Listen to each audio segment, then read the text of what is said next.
brugt hele mit liv til at passe på min mand og børn derhjemme, og de gamle derinde. Jeg har aldrig haft tid og råd til at rejse med mig.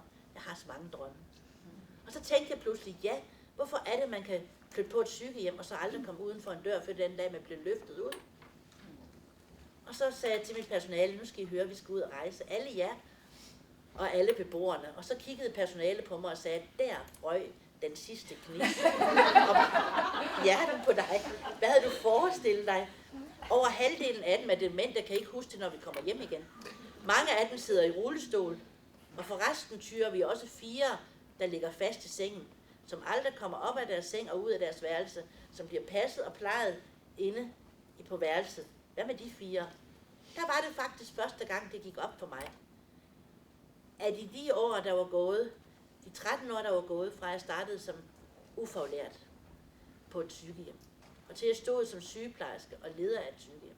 I de 13 år, alle de sygehjem, jeg havde arbejdet på, havde der altid været fast sengeliggende beboere på værelserne. Og jeg begyndte at undre mig over, hvad ligger de der for? Hvad fejler de? Og så gik det op for mig, at det var en sygdom hos os som personale og ikke hos dem. I Danmark er der ca. 14.000 mennesker, som bliver ramt af det, som Nelle blev ramt af. Og som min egen mor også blev ramt af. Nemlig en blodprop i hjernen. Jeg kunne ikke tale mere, kunne ikke gå mere, men var fuldstændig frisk i hovedet. Kan I forestille, at man vågner op, kommer på hospitalet og derefter på et sygehjem? Ikke alene så mister man sproget, man mister sin førlighed, men man bliver også idømt den største straf, vi har i Danmark og Norge, nemlig isolationsfængsel. Så der gik det op for mig. Da det her gik op for mig, gik jeg hjem og skrev mit eget livstestamente.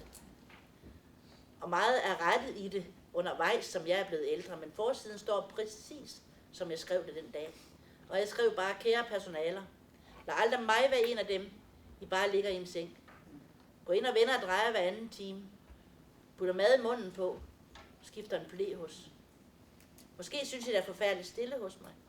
Så I tænder for radioen eller fjernsynet. Så kan jeg ligge i 18 timer og høre og se på noget, jeg ikke har lyst til.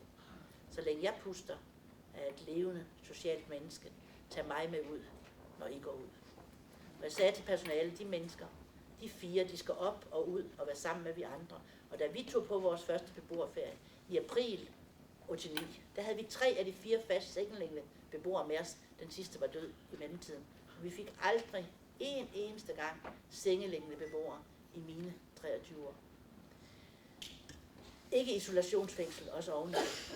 Og de ferier blev noget helt specielt. Det handler ikke om, hvor langt man rejser, eller hvor lang tid man rejser, men det at komme væk fra stedet, det gør utrolig meget. Vi så beboerne på en helt anden måde.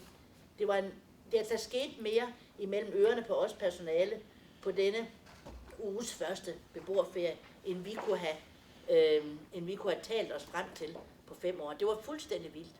Vi så, hvordan beboerne selv rakte frem for at tage maden. Derhjemme blev det jo bare øst op på en tallerken.